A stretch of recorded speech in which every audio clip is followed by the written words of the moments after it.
Салям, дуслар, менің исмім Олсу. Вы слушаете подкаст «Татарский для продолжающих» проекта «Эйда онлайн. Изучаем татарский». Мы постоянно говорим «мне хочется», «хочу», «я хотела бы», «не желаешь ли ты». Важно знать эти слова на татарском языке, чтобы правильно вести беседу и чтобы нас услышали. Поэтому сегодня научимся, узнаем, как правильно и красиво высказать свои желания на татарском. Киттик. Этот урок найдете на сайте ozatlyk.org/eyda, курс татарский для продолжающих проекта «Эйда онлайн».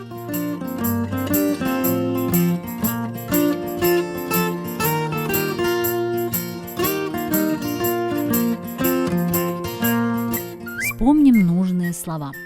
Телек – желание, телек. Телим – желаю, телим. Телямим – не желаю, телямим. Қызығам – интересуюсь, қызығам. Қабыл була – осуществляется, қабыл була. Шынға оша – сбывается, шынға оша. Шынға ошсын үшін, чтобы сбылось, шынға ошсын үшін. Очкошта терезе янындағы урынны аларга теләгән идем. Я хотела занять место у окна в самолете. Раянның теләкләре кабул булды. Желания Раяна исполнились. Тимурның килүен теләмәдем мин. Я не хотела, чтобы Тимур пришел. Тизрәк терелергә телим. Хочу поскорее выздороветь.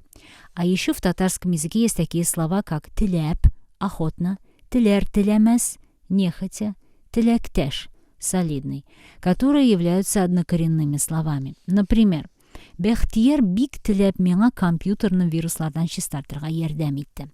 Бәхтияр охотно помог мне почистить компьютер от вирусов.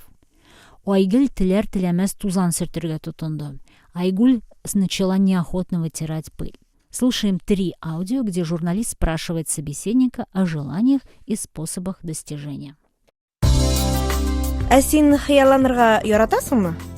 Мин хыялланырга яратам. Хыяллар кешене яшәтә бит. Шул хыяллардан тормышыма максатлар куям. Мәсәлән, минем өйгә тузан суырткыч робот кирәк. Шуңа күрә мин икенче эшкә урнаштым. Роботны алганнан соң аш бүлмәсенә заманча ремонт ясарга телим. Теләкләр күп, акча гына булсын. Хыяллар тормышка ашсын өчен син нишлисең? Хыяллар да, теләкләр дә чынга ашсын өчен тырышлык кирәк. Аның өчен зур көч куеп эшләргә кирәк. Мәсәлән, минем Ягуарда йөрисем килә. Бу хыял да, теләк тә. Хыяллар һәм теләкләр чынга ашсын өчен галәмгә җибәрергә кирәк. Килешәсезме? Бәлки кирәктер дә, ләкин башта дөрес максат куярга һәм шул максатка кичкенә адымнар белән барырга кирәк. Психологлар фикеренчә, визуальләштерергә мин максатыма ирештем дип уйларган. Шул ук теләкләр картасы. Сез аңа ышанасызмы? Мин ышанам, чөнки теләкләр картасына язган теләк хыялларым инде чынга ашты. Итак, 9 ступеней к исполнению вашего желания. Теләгегезне онытып торыгыз. Отпустите свое желание, забудьте о нем. Теләк бер генә булырга тиеш. Желание на момент времени должно быть одно единственное. Теләк кабул булсын өчен аңа зур көч куйларга тиеш. К желанию должна быть приложена энергия. Теләкне визуальләштерергә кирәк. Желаемое нужно визуализировать. Сабыр булыгыз, наберитесь терпения. Мөмкинлекләрегезгә аяк акыл белән карагыз. Трезво оценивайте свои возможности. Уңышка ышаныгыз. Будьте уверены в успехе. Негативтан ерак булыгыз. Держитесь подальше от негатива. Беркемгә дә теләкләрегезне сөйләмәгез. Не говорите другим о своих намерениях и желаниях. Пришло время закрепить изученный материал и вспомнить лексику на тему ремонт. Киттек. Слушаем Айсулу и Риану. Айсулу, сәлам. Ничек хәлләр? Сәлам, яхшы, үзеңдә? Мин дә яхшы. Карале, минем әниләрдә ремонт ясыйсым килә. Аш бүлмәсенәме?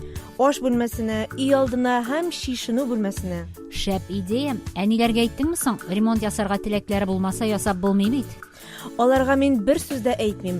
Әни инде күптән абойларны алыштырырга дип йөри. Менә хәзер теләге кабул булачак. Сюрприз ясыйбыз. Дүшәмбедән алар йога студиясе белән каядыр ял итәргә барырга җыеналар, бер атнага. гөлләргә су сибәргә, йомшакка ашарга бирергә миңа куштылар.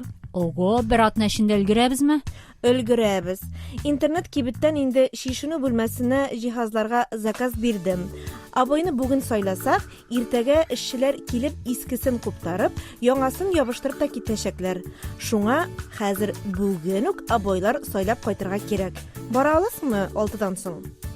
Бүген бара алмыйм шул. Әйдә син бар да фотога төшереп җибәр.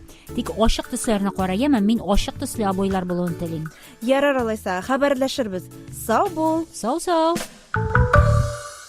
Минутка грамматики. Вот мои мечты и желания, а вот реальность. Кто вы сейчас, а кем бы вы хотели стать?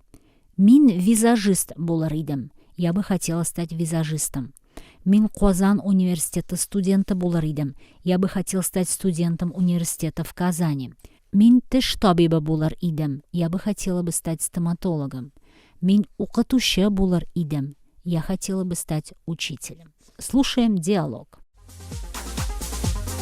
Алло, Рәйсә, Әйе, Фәнис? син иртәгә коворкингка барасыңмы? Юк. Нишләп? Мин арыдым. Минем бер нәрсә дә килеп чыкмый. Әйдә, юкка барга борчылма, тынычлан, бар да яхшы булачак. Заказлар юк, реклама кыйммәт. Эштә кризис була инде ул. Син галәмгә бары тик яхшы уйлар гына җибәр. Галәмгә? Әйе, галәмгә. Гомумән, әйдә утыр, тәмле мәтрүшкәле чәй яса да, бер 10 минут рәхәтләнеп, яхшы позитив уйлар уйла. Психосоматика белән шөгыльләнергә кушасың инде. Нишләп инде психолог киңәшләрен әйтәм, уңышка ирешер өчен иң беренче чиратта позитив уйлар кирәк. Әйе, син хаклы. Авызны салып утырудан ни мәгънә? Теләр-теләмәс телефоннан сөйләшеп. Әлбәттә, әле мин сиңа теләкләр картасы ясарга тәкъдим итәр идем. Әйе, кара әле, ясап карыйм әле, күптән кызыгам. Мин 2 ел элек ясаган идем. Яртысы кабул булды. Хыялларым чынга ашты. Шуңа күбрәк яз теләкләреңне. Ярый, рәхмәт. В татарском языке есть пословицы и поговорки на эту тему. Тели белсәң теләк, тели белмәсәң имгәк.